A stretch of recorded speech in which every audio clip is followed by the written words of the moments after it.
Welcome to El Regnum channel. If you are new to this channel, please do not hesitate to click subscribe and hit the notification bell for you to be more updated of the coming videos.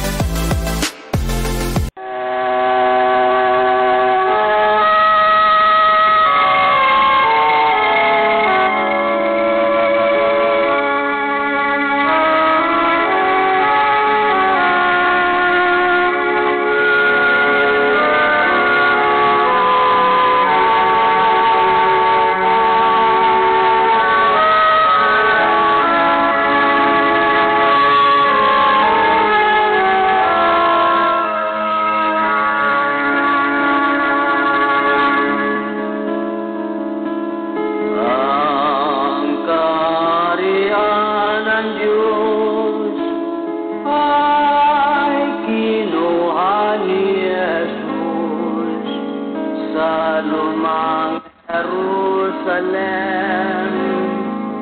sa bayang Huda Israel, kanyang ibinigay sa bansang nagbubunga, sa Diyos na kay Kristo na pananampalataya. Ang kaharian ng Diyos ikinukli ni Jesus.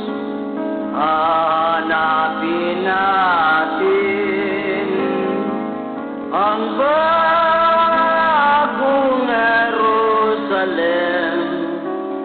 May palatandaan ang malayong silangan, mga puno ng dagat, itong bansang Pilipinas. Sa lupang inirang ang ating tahanan, doon si Kristo maghari na walang hanggan. Tayo'y umasa at sumampalataya. Doon wala nang gutom at wala nang pagluluha. Sa lupang inirang ang ating tahanan, doon si Kristo maghari na walang hanggan. Tayo'y umaasa at sumampalataya. Doon wala nang gutom at wala nang pagluluha. Doon wala nang gutom at wala nang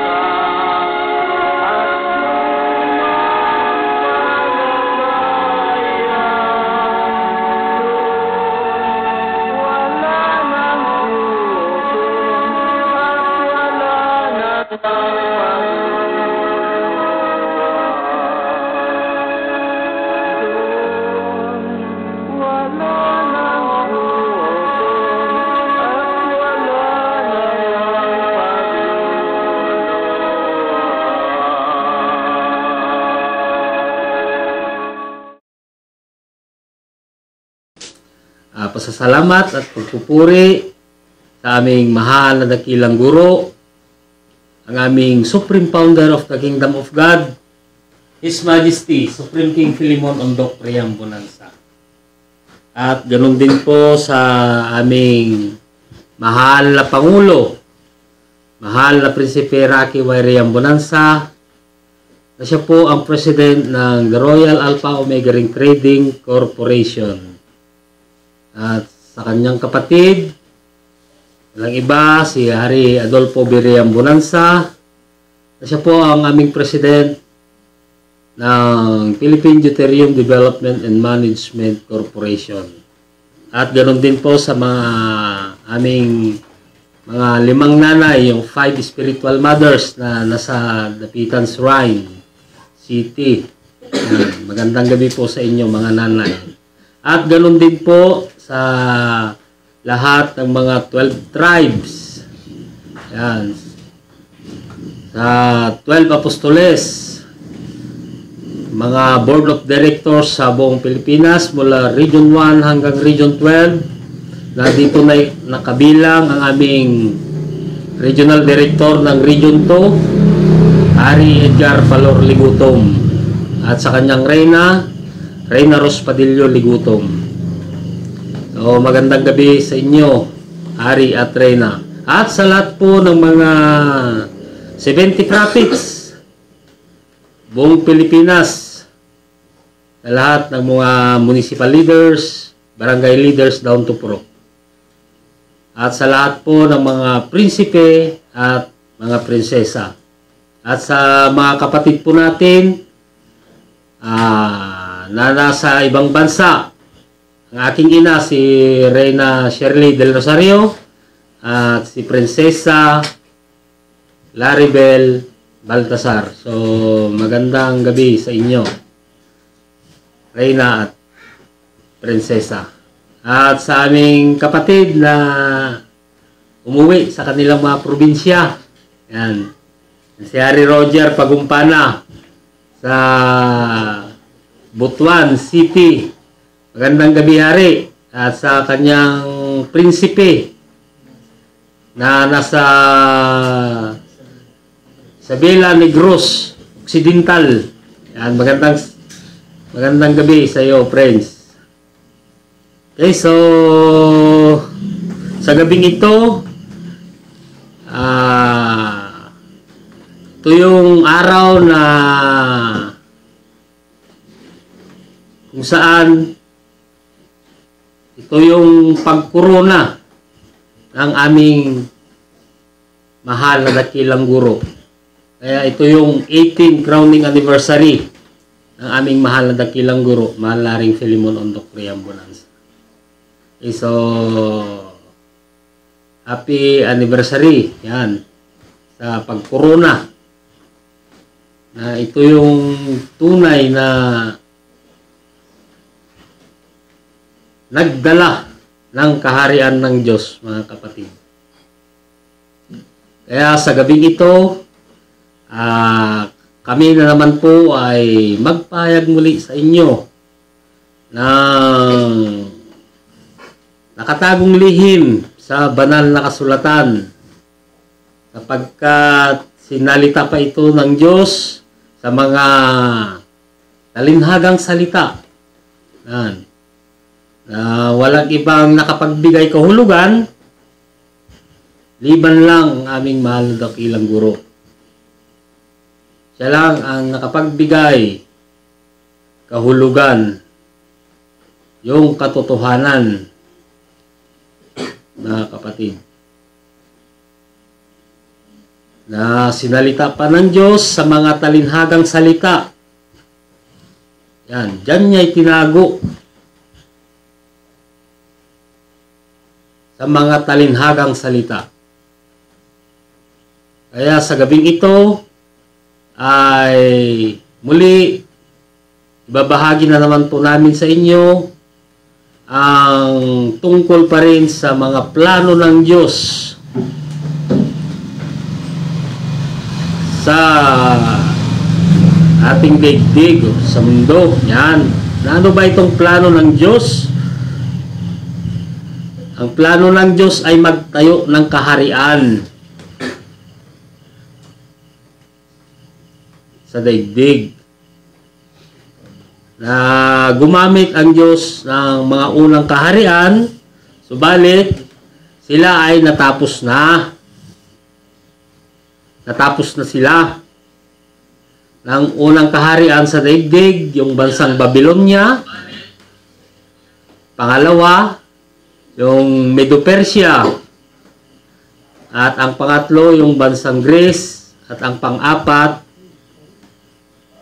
ay bansang Roma. Yan ang ginamit ng Diyos na kaharian sa daigdig. Buong daigdig po yan, naghari sila. Subalit ang tanong,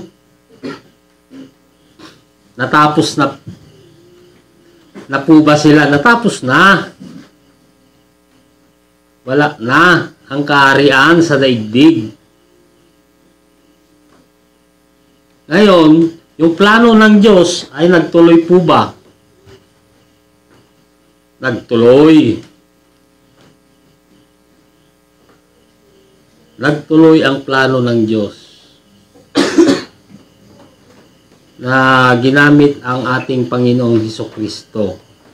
Yan.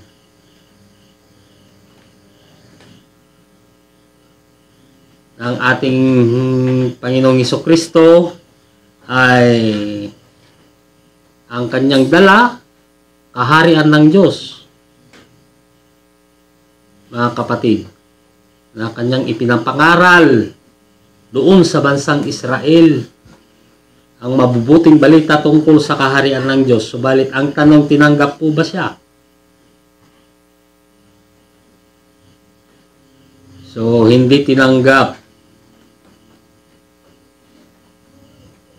ang ating Panginoong Hesus. Kaya yung panglimang kaharian na kanya sanang itatayo doon ay kanyang inalis o kanyang kinuha at kanyang ibinigay sa isang bansa. Yan, bansa ang sinabi ng Diyos, wala po dyan sa taas. Maliwanag yung sinabi ng Diyos na bansa. Ibibigay sa isang bansang nagkakabunga. Yan. Kaya ang utos ng Diyos, ayon sa Matthew 6:33, so basahin mo nga, friends. Ganito po ang mababasa ayon po sa banal na kasulatan. Dadapwat hanapin muna ninyo ang kanyang kaharian at ang kanyang katwiran, at ang lahat ng mga bagay na ito ay pawang idaragdag sa inyo. Yun. Diba? Pinapahanap ang Diyos yung kanyang kaharian. Kung ipinapahanap, mahanapan kaya? Mahanapan yan. Siyempre, kung ipapahanap mo, automatic mahanapan yun. Mga kapatid, ano pa? Yung kanyang katwiran, yung kanyang batas.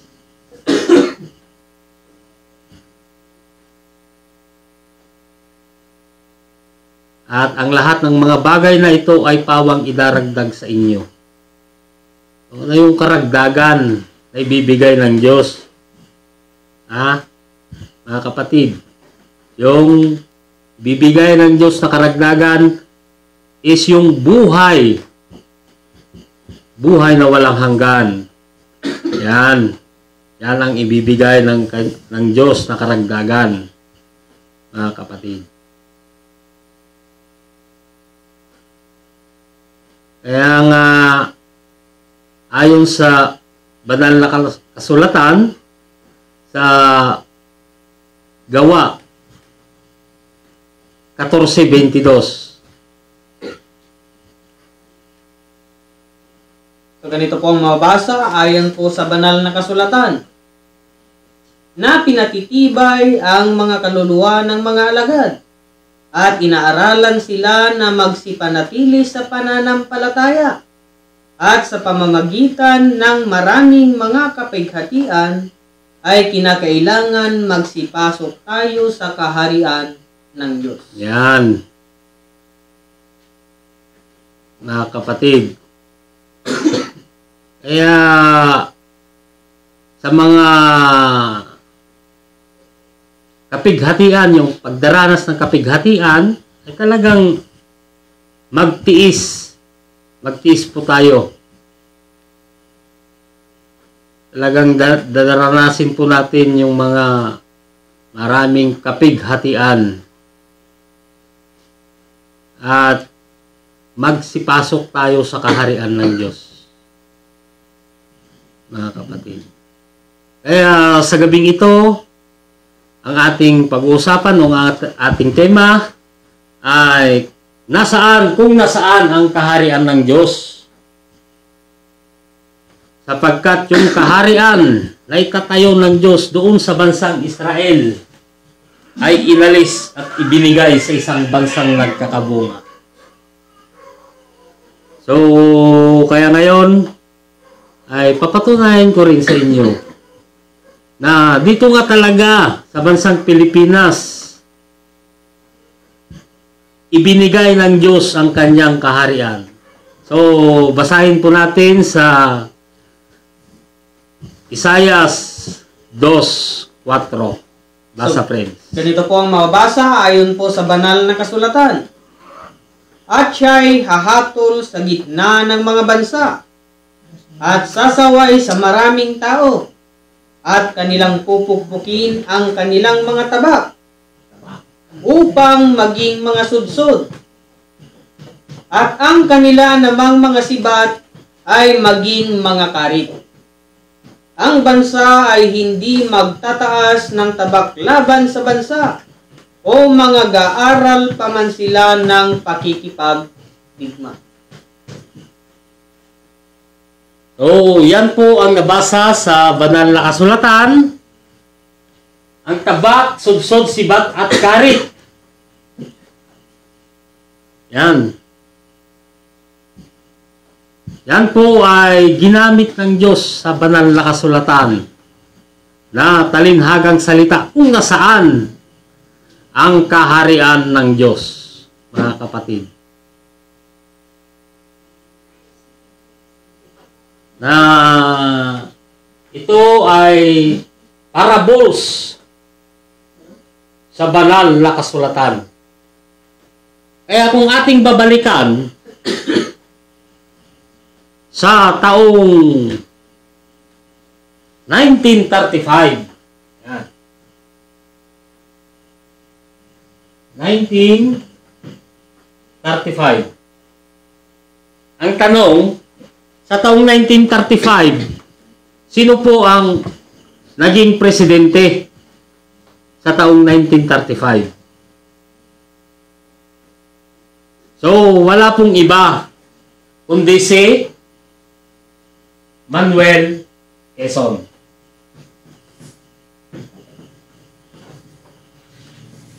Yan. Si Manuel Quezon ay nagtatag ng batas sa batasang pambansa.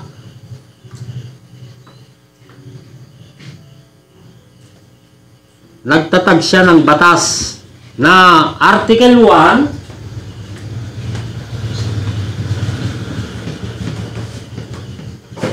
Article 1 Section 4 na ang ibig sabihin ay ang bansa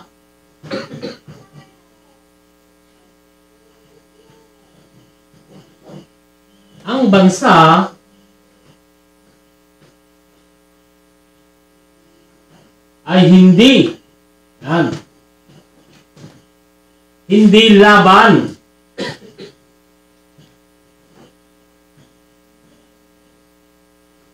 sa mga bansa.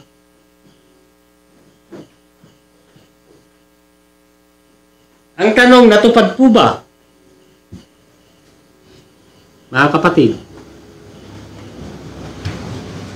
So, natupad. Yan. Yung batas ni Manuel Quezon na Article 1, Section 4. Kaya, lumipas ang 35 years. Ano po yung 35 years? Nagdaan po yung 9 na mga presidente. Mga kapatid. So, kung ating idagdag dito sa 1935 plus 35 years, ang sukat ay 1970.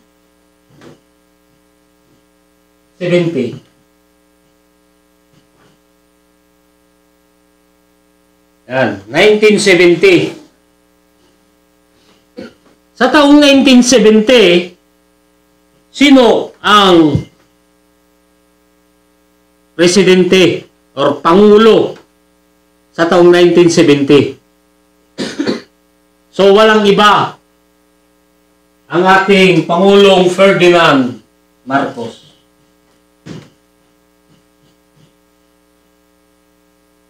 Yan. Si Pangulong Ferdinand Marcos, nung natapos ang termino ni Manuel Quezon, yung batas na kanyang ginawa na Article 1, Section 4 ay pinagpatuloy ng ating Pangulong Ferdinand Marcos. Subalit, kanya lang itong revise sa Article 1, Article 2, Section 3. Yan. Na ang ibig sabihin ay ang bansa ay hindi laban sa mga bansa. Mga kapatid,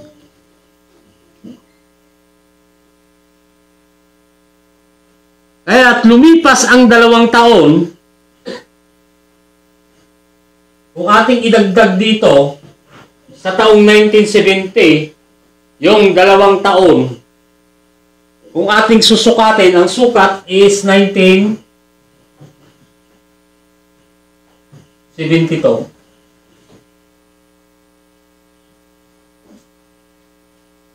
Sa taong 1972, ano po ang naganap sa taong 1972?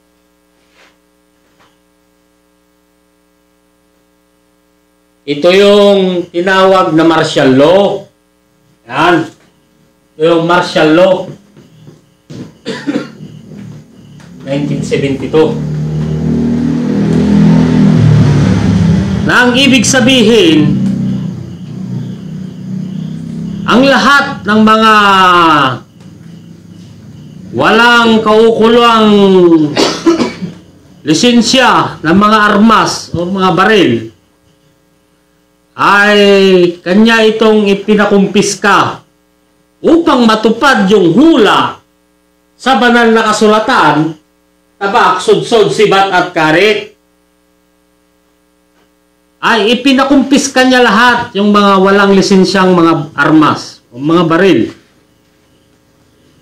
sa panahong 1972. Na nung ipinakumpiska niya ito, ay ipapatapon sana sa gitna ng dagat. Subalit nakita ito ni First Lady Ginang Imelda Marcos ng mga armas na yaon ay matitibay at makikinang. Kaya pinabalik ito sa tunawan ng bakal. Mga kapatid,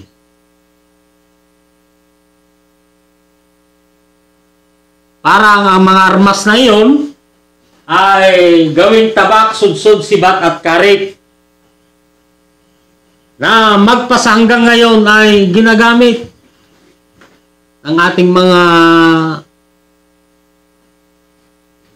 farmers sa bukid. Yan. Ginagamit ito sa bukid.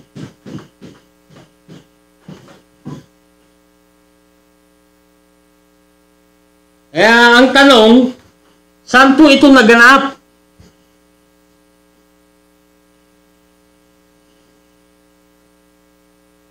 Kung nasaan ang kaharian ng Diyos. Sapagkat ang kaharian ng Diyos inalis sa bansang Israel at ibinigay sa isang bansa na nagkakabunga. So wala pong iba. Bansang Pilipinas. Yan.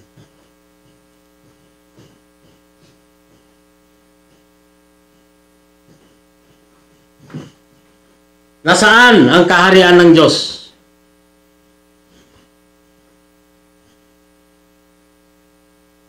O hindi po ako natatakot o mahihiya na sabihin sa inyo na ang bansang Pilipinas ay siyang kaharian ng Diyos. Dito muli itatayo ng Diyos na yung kaharian na itatayo sana ng ating Panginoong Hesus doon. Subalit hindi man ito tinanggap, buti na lang at hindi tinanggap doon. Kung tinanggap sana, hindi tayo sana ang pupunta doon sa Israel. Kaya tingnan nyo ngayon ang nangyari doon sa Israel. Basahin po natin ayon sa banal na kasulatan. Sa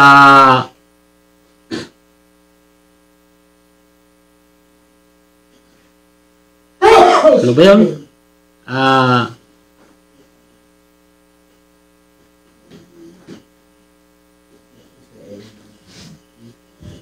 Sa Israel 2 Crónicas 15:3. Yan. Basahin po natin.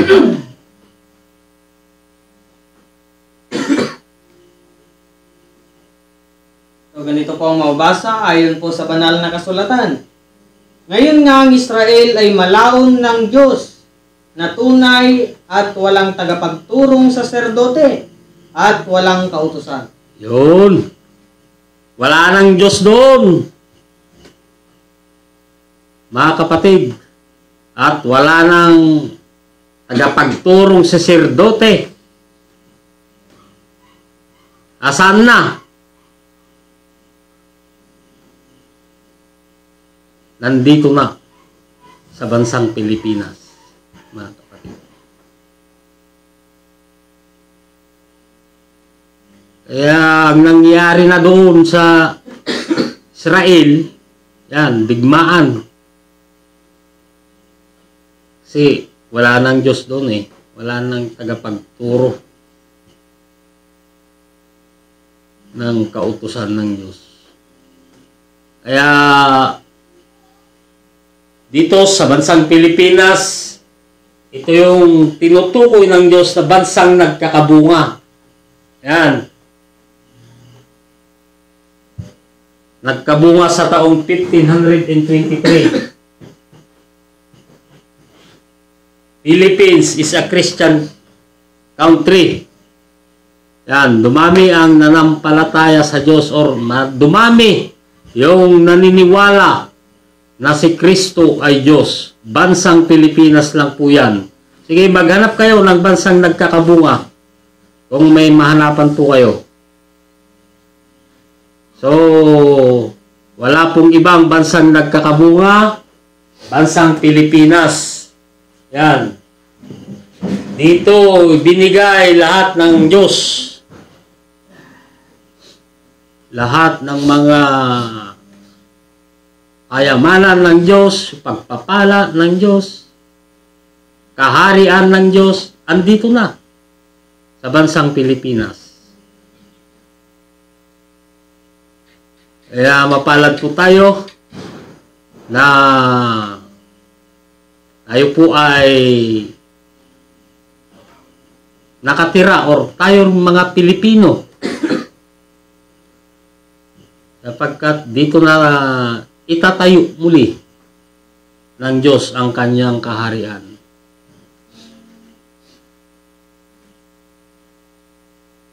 Bansang Pilipinas. Ito po ang aking tinalakay sa gabi ito. Maraming salamat po sa lahat ng nagsubaybay or nakikinig sa programa po ng aming mahal na dakilang guro, ang aming Supreme Founder ng The Kingdom of God, His Majesty Supreme King Philemon Ondok Riam Bonanza, sa palatuntunang Consumatum Est. Yan. At higit sa lahat, ako nagpapasalamat sa aming mahal na dakilang guro sapagkat isa rin po ako na nakaintindi. Yan.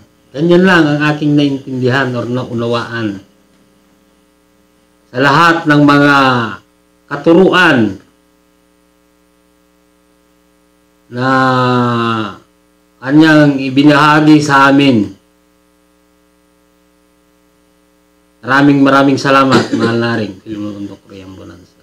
At ganoon din po sa aming mahal na Pangulo, mahal na Prinsipe Rocky Y. Riam Bonanza, at sa kanyang kapatid, Hari Adolfo B. Riam Bonanza, at sa aming Regional Director ng Region 2, yan, na masigasig,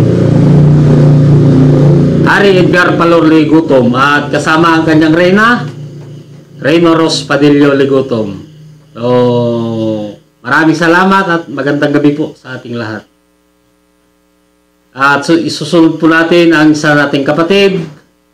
Pakinggan po naman natin ang kanyang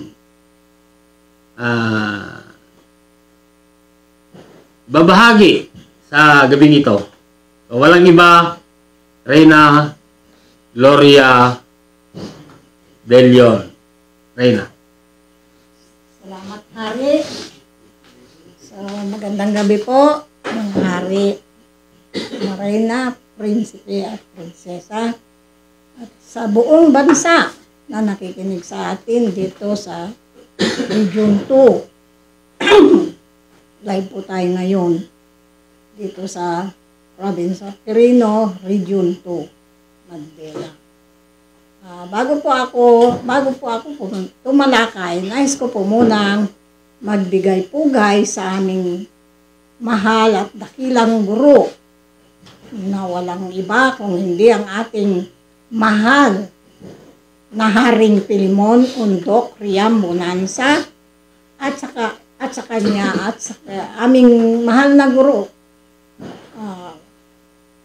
Prinsipe Rocky Y. Riam Bonanza na siyang president ng The Royal Alpha Omega Ring Trading Corporation at sa kanyang kapatid, Haring Adolfo B. Riam Bonanza, na siyang president ng The Philippines Deuterium Development Management Corporation, at sa mga nanay na ngayon ay nandiyan sa banal na templo ng Kingdom of God sa naturang banal na siyudad. Magandang gabi po, mga nanay. At sa aming 12 apostolis na walang iba kinabibilangan ng aming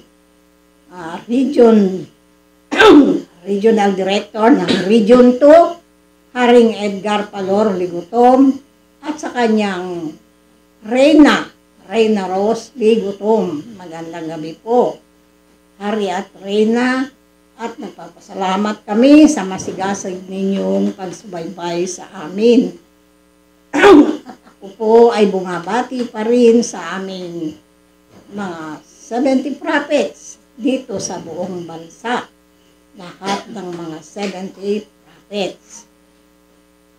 At sa mga municipal leaders, down to Purok leaders. Magandang gabi po. At nagbibigay ako ng magandang gabi sa ating kapatid na si Reyna Shirley Del Rosario at ang aming prinsesa na si Prinsesa Claribel Baltasar. At nagpapasalamat din ako dito sa kay Reyna Merly at Haring Rubel na siya po ang aming pinaggaganapan sa ngayon sa gabing ito. Maraming salamat po. At sa aming mga kasamang hari, magandang gabi po. At ngayon po ay ang tema po natin ay tungkol sa kung nasaan ang kaharian ng Diyos na inalis sa bansang Israel at ibinigay sa isang bansang nagkakabunga. Yun po ang aming tatalakayin tungkol sa kaharian, na kung ano ang plano ng Panginoon tungkol sa kaharian na noong una na ginamit na ng Diyos ay ang mga hari sa bansang Israel, ng tatlong hari na sa Israel. Ang una po ay si King Saul. Ang sumunod ay si King David, na pareho po silang naghari sa loob ng 40 years. Ang sumunod po ay si King Solomon, na naghari din po sa loob ng 40 years. Sumunod po, nawala na po silang lahat. Ang sumunod po ay gumamit din na ang Panginoon ng 4 na bansa. At ang mga bansang ito ay una po ay ang Babylon, na pinagharian po ni King Nabucodonosor. At ang sumunod po ay Medo-Persia, na pinagharian din ni King Cyrus the Great. At ang sumunod po ay ang Greece o Grisya, na pinagharian din po ng ating si Alejandro Magno. Ang sumunod po ay ang Rome, na pinamunuan ng mga Caesar sa loob ng 6 years.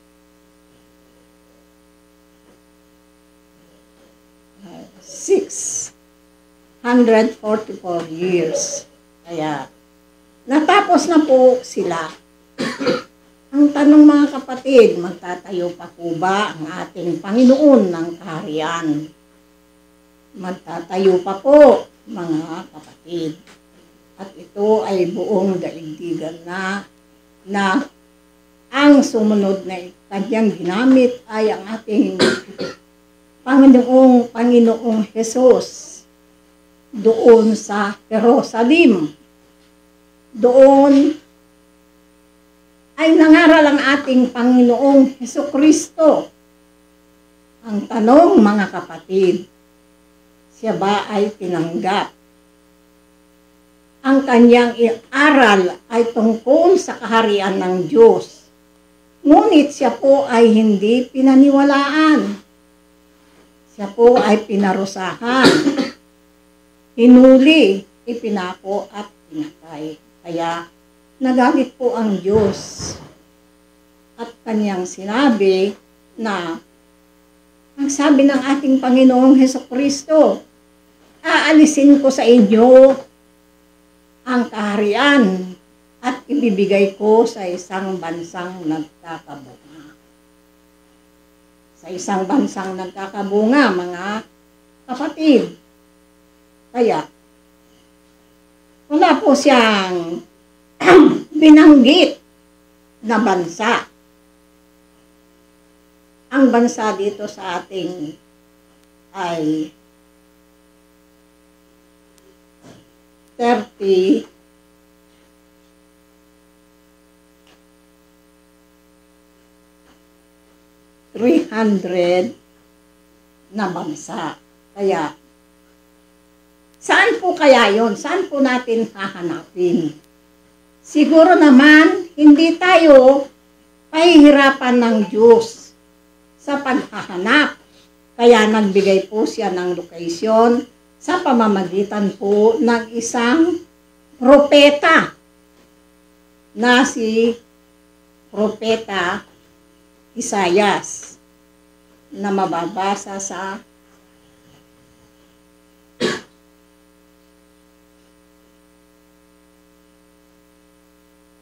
Isaias. Dos. So ganito po ang mababasa ayon po sa Isaias 2:8. Ang kanila namang lupain ay puno ng mga Diyos-Diyosan. Kanilang sinasamba ang gawa ng kanilang sariling mga kamay na ginawa ng kanilang sariling mga daliri. Yun po ang nabasa sa banal na kasulatan. Ito po ay ginamit ng Diyos na isang talinhaga na lupain. Na ang lupain kung nasaan ang kaharian ng Diyos ay inalis sa bansang Israel at ibinigay sa isang bansang nagkakabunga.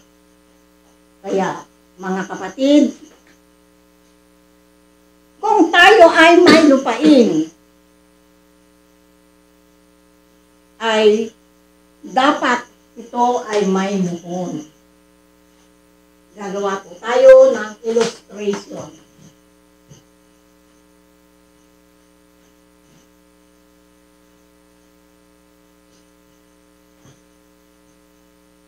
Ito po ay puno ng Diyos-Diyusan. Ang lupain natin ay puno ng Diyos-Diyusan. Kung tayo po ay may lupain, dapat ito po ay may muhon sa bawat sulok upang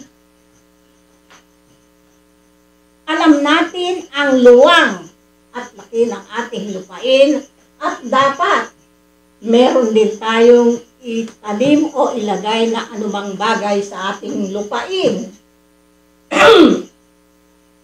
Sapagkat ang kaharian ng Diyos ay inalis sa bansang Israel at ibinigay sa isang bansang nagkakabunga.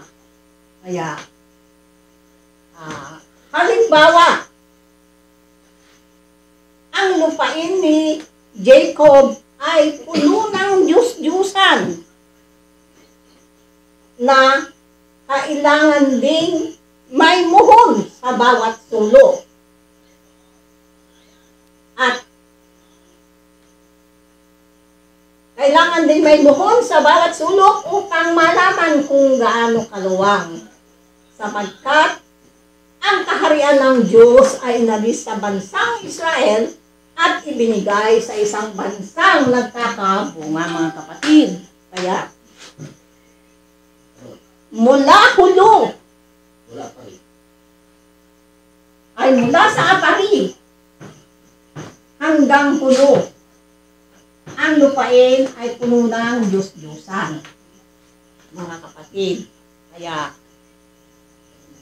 tayo sa ngayon ay nag-aaral. Ito ay ibinigay na aral ng ating Panginoon, halimbawa, at ito ang lihim na ibinigay sa atin sa talinhagang salita. Ito ay binuksan sa atin ng ating mahal na Haring Filimon Ondok Priam Bonanza, na siyang nagbigay para malaman natin ang kanyang lihim. Ito po ay patuloy naming tinapalakay tuwing linggo para tayo ay matuto, malaman natin, marinig, at mapag-aralan ang lahat ng lihim, mabuksan sa ating kaisipan ang kaalaman tungkol sa kaharian ng Diyos na inalis sa bansang Israel at ibinigay sa isang bansang nagkakabunga. Kaya mga kapatid, hindi po kami magsasawang ipaalam sa inyo, iparinig, ipaunawa ang tungkol sa kaharian ng Diyos na kanyang itinuro sa amin ng aming mahal na mahal na Haring Filimon Ondok Priam Bonanza. Kaya kami po ay nagpapasalamat sa kanya dahil sa kanyang ibinigay sa amin na kaalaman. Muli, ang tanong mga kapatid, saan ito naganap? Walang iba kundi dito sa bansang Pilipinas.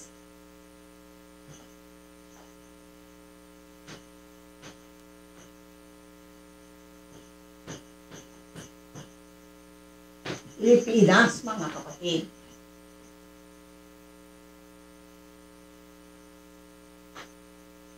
Muli ang tanong mga kapatid, nasaan ang kaharian ng Diyos? Walang iba kung hindi dito sa Pilipinas na buong tapang kong ipagsisigawan na ang kaharian ng Diyos ay dito na sa bansang Pilipinas. Napakaswerte natin mga kapatid sapagkat andito na ang kaharian ng Diyos. Hindi na tayo maghahanap kung saan, mga kapatid. Kaya ipagsisigawan namin sa inyo, iparinig, at ipaunawa na dapat tayo ay makaalam sa lahat ng ito at magsipasok na sa kaharian ng Diyos. Yan lamang po, mga kapatid, at magandang gabi po sa ating lahat. Lalong-lalo na sa aming Regional Director ng Region 2, Haring Edgar Palor Ligutom, at sa aming mahal na Pangulo, Prinsipe Rocky Y. Riam Bonanza, at sa kanyang kapatid, Haring Adolfo B. Riam Bonanza, at sa mga nanay. Magandang gabi po at maraming salamat po sa ating mahal na dakilang guro at sa ating mahal na Haring Pilimon Ondok Riam Bonanza. Magandang gabi po. Sa ating lahat, binibigay ko na po ang lamesa sa ating ang susunod pong magsasalita ay isang hari, si Haring Nicomedes Rapio. Hari.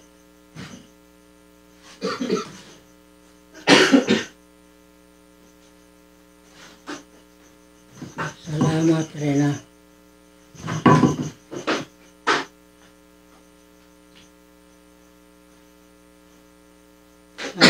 Bago sa lahat, ay nais ko munang magbibigay pugay sa atin. Mahal na dakilang guro, Supreme Founder of the Kingdom of God, His Majesty, Supreme King Pilimon Ondok Riam Bonanza. The 5 spiritual mothers, 12 tribes, 12 apostoles, na kinabibilangan ng Regional Director dito sa Region 2, Haring Edgar Palor Ligutom. At sa atin, Reyna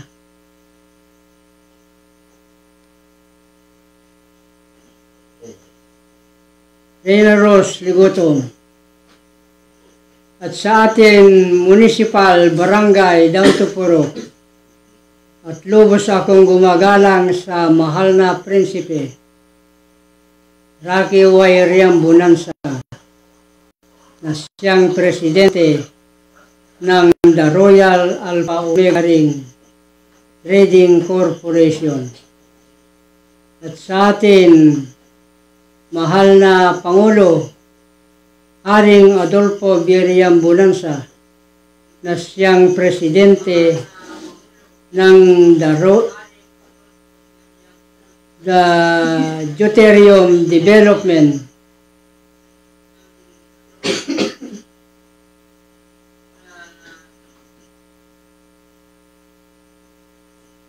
and Management Corporation. Ang tema po natin ngayon ay kung nasaan ang kaharian ng Diyos na inalis sa bansang Israel at ibinigay sa isang bansang nagkakabunga.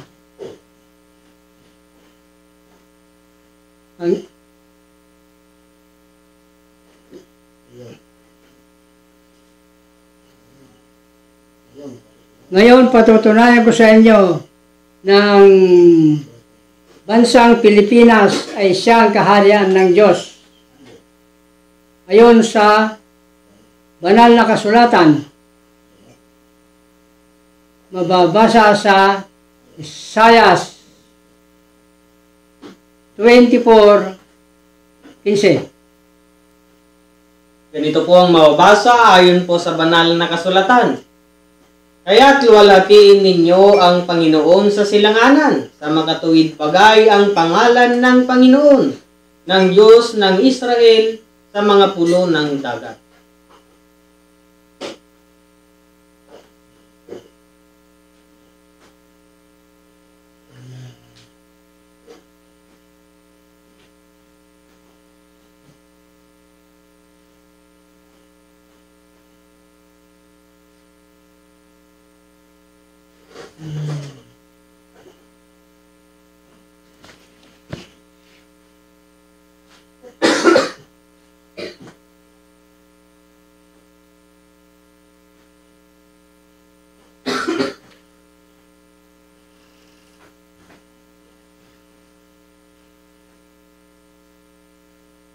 Na ang ginamit ng Diyos ay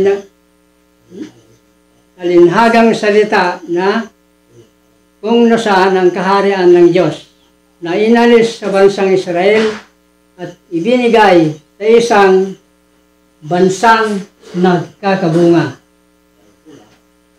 Kaya ang hula, luwalhatiin ang Panginoon sa malayong silangan ng pulo-pulo ng dagat ng Diyos ng Israel.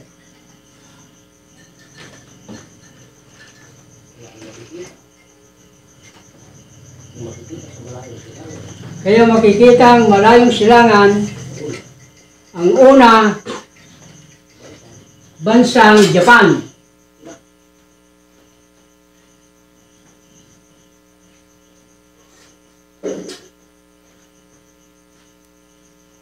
Pangalawa, Indonesia.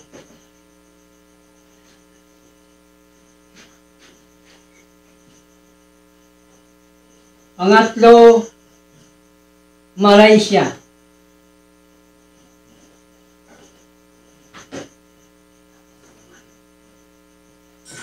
Pang-apat, Pilipinas.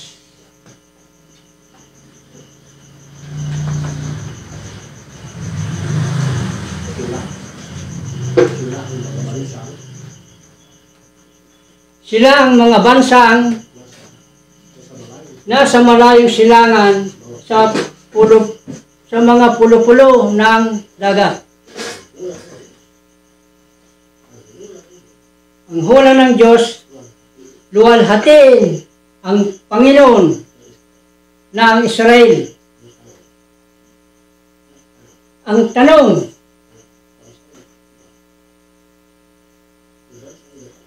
ang bansang Japan ba ay luwalhati ng Diyos ng Israel? Hindi, mga kapatid. Wrong. Pangalawa, Indonesia. Ang bansa bang Indonesia ay winalhati ang Diyos sa Israel? Hindi. Wrong.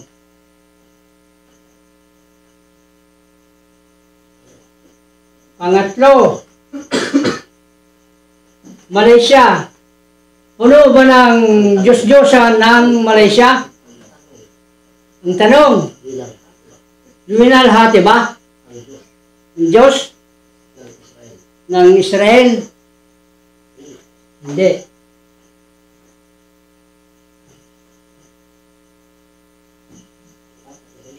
Pang-apat na bansa, Pilipinas. Ang tanong, Winalhati ba ang Pilipinas sa pulo-pulo ng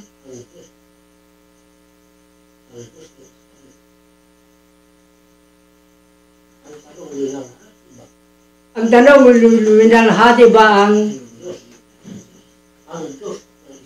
ng Diyos ng Israel ang bansang Pilipinas?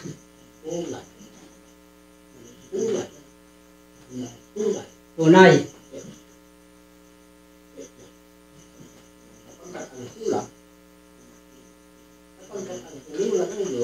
Sapagkat ang hinula ng Diyos ay luwalhatiin ang Diyos ng Israel.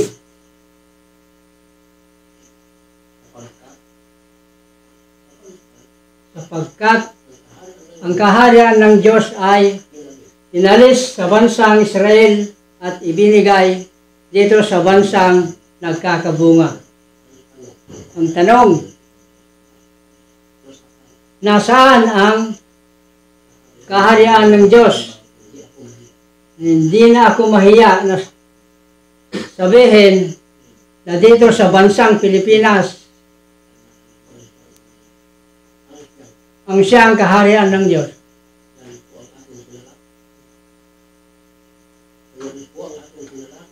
Yan po ang aking tinalakay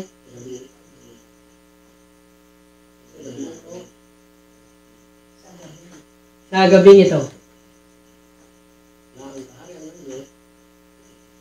Na ang kaharian ng Diyos ay dito sa bansang Pilipinas.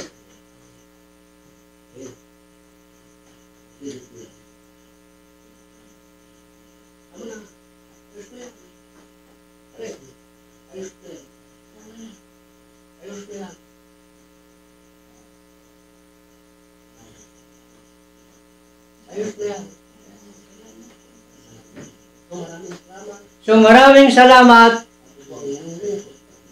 Ako po ang inyong lingkod, Haring Nicomedes Rapio. Maraming salamat sa ating lahat mga kapatid.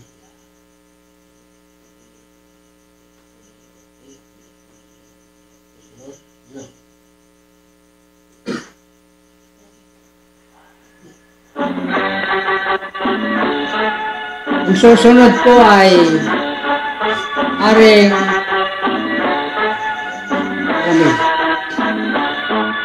Upang makakita sa kaharian ng Diyos, ipanganak muli ng tubig at ng Espiritu. Kung di natin sundin ang payo ni Jesus, hindi makapasok sa kaharian ng Diyos.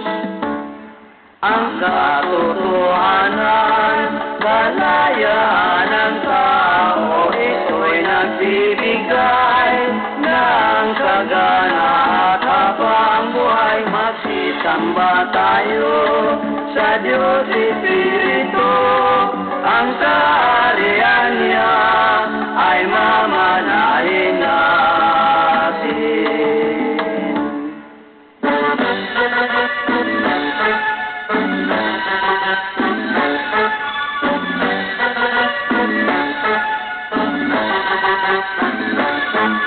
Upang makakita sa kaharian ng Diyos, ipanganak muli ng tubig ng Espiritu. Di natin sundin ang payo ni Jesus, hindi nakapasok sa kaharian ng Diyos. Ang katotohanan, kalayaan ng tao, ito'y nagbibigay ng sagana at habang buhay. Magsisamba tayo sa Diyos Espiritu. Ang kaharian niya ay mamanahin na.